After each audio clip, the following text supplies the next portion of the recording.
Hello everyone, I'm going to do another sermon video today. I'm going to be in Proverbs 30, 24 through 28 in the King James Version of the Bible. I've been doing a series on the four things mentioned in Proverbs 30, 24.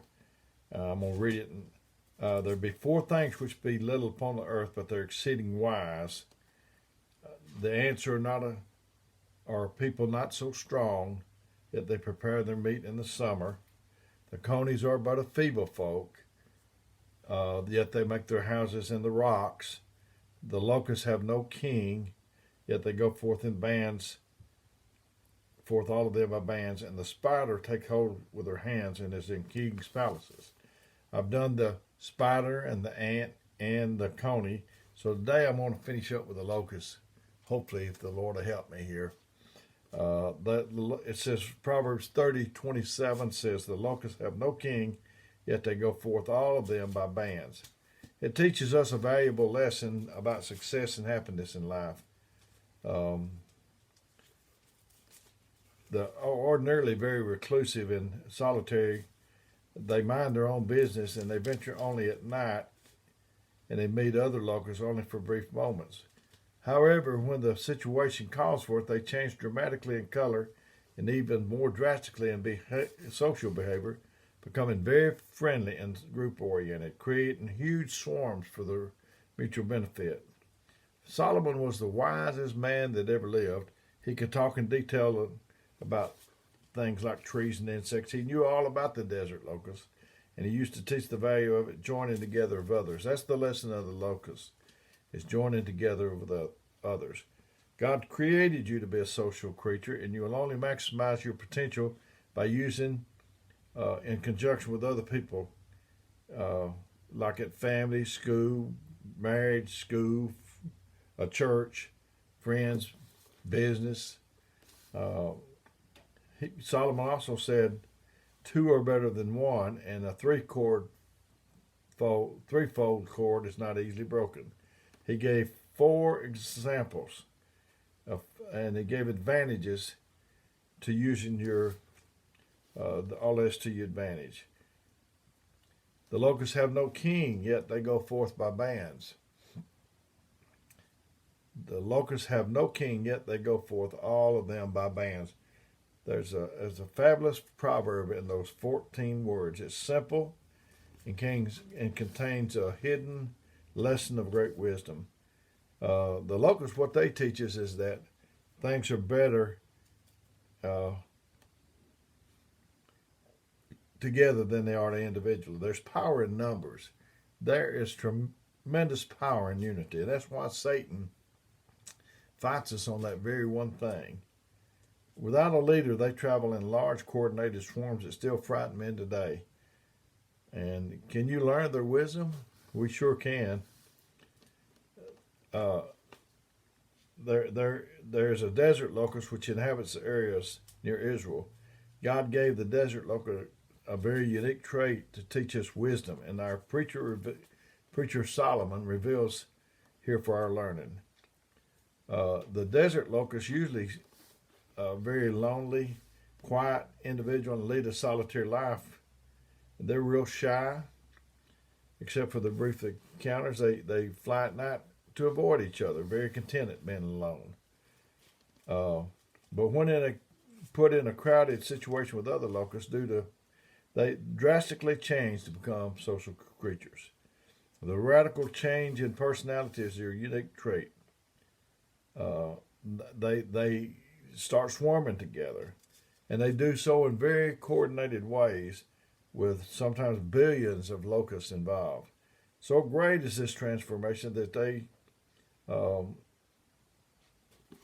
they're like two different species when they get together. They're basically alone, and then they get together, and it's just like two different personalities and creatures.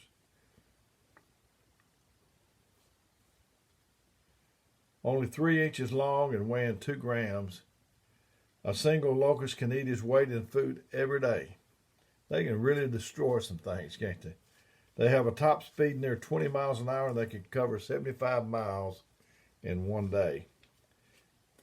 With a few others, they can ravage a country, devouring most edible things in their path. A swarm of locusts covering 2,000 square miles crossed the Red Sea in 1889 and was estimated to weigh 500,000 tons and contain 250 billion individual locusts. And swarms still occur today and are a serious threat to agriculture from North Africa to Asia. The blessed God called these creatures his army, and he describes their character and destructive capability in great detail. He sent this army one time to Egypt to encourage Pharaoh to let his people go to Canaan. The results were devastating. They darkened the sun and ate every green thing. He commands the locusts, and he created the great use of society. At the end of this thing, though, they're going to be the locusts, but they're not going to want any green thing. We can learn the wisdom from this, that the advantages of numbers and unity. Society is better than individuality. Two are better than one, and a threefold cord is not easily broken. Every person with a good spouse knows that marriage is certainly better than being single. The fact is obvious to wise men, regardless of the modern, people say the blessings and how good it is to be single. Well, it's not for me. I mean, there might be somebody out there that way, but there are four advantages to human society. You can share the rewards of your labor and prosperity. Number two is when one has difficulty, the other can help them. And three, their different abilities are synergistic and result in greater productivity. And fourth, they can defend against greater enemies. My wife and myself, we are very different, came from different backgrounds. I call it different nest.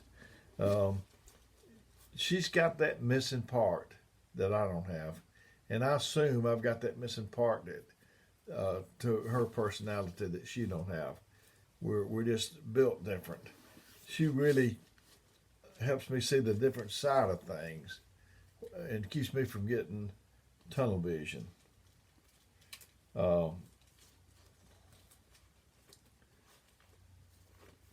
God has chosen human society to maximize human potential. Marriage is a wonderful blessing to a person. A family is great. We see the purpose of the local church from our locust examples. The children of God join together in a common society for the greater benefits of the group. They can thrive spiritually when they use one another. And the apostles taught this fact. You can get done more than you can individually. I don't know everything, and there's people in our church that know things that I don't, and we complement each other, hopefully, and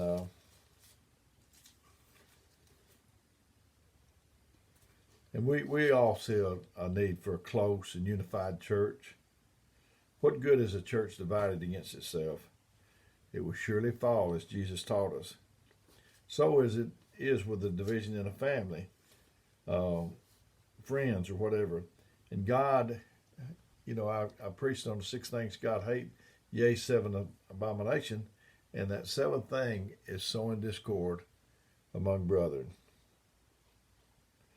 Don't matter how you feel about others, you can't do nearly as much or as well by yourself as you can with assistance of others.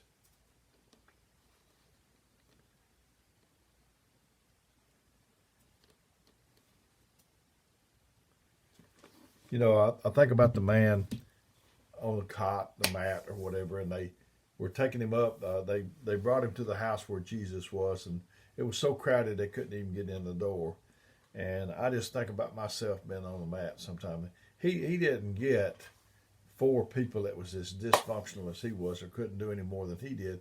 He got 4 people that could do more and go further than he could go. That's what we need. That's the advantage of having other people. is because with them you can go further than you can go by yourself. Um, and I've said before, they couldn't get him in the front.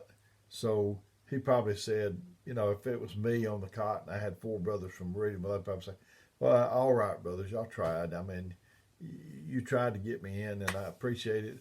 And you can just take me on back if that's what you want to do. And they said, no, we're not going to do that. We're going to get you in. And that's what the mindset of those brothers that day. They went up on the roof and cut a hole in the roof. It's in Mark, the 2nd chapter, I believe it is, and let him down through that hole. And I've remarked before, I want 4 tear off the roof guys on my team. That's exactly what I want. I want people that can carry me further than I can go by myself. We can help one another. I know we can, and I'm trying to get us to take the lesson of the locust today and be more powerful as a group. So my phone number is 256-508-4410. If you need me, give me a call or a text, and I'll try to get back to you when I can. Probably not exactly when you call or text, but I'll get back to you as soon as I can. And may God bless you until next time.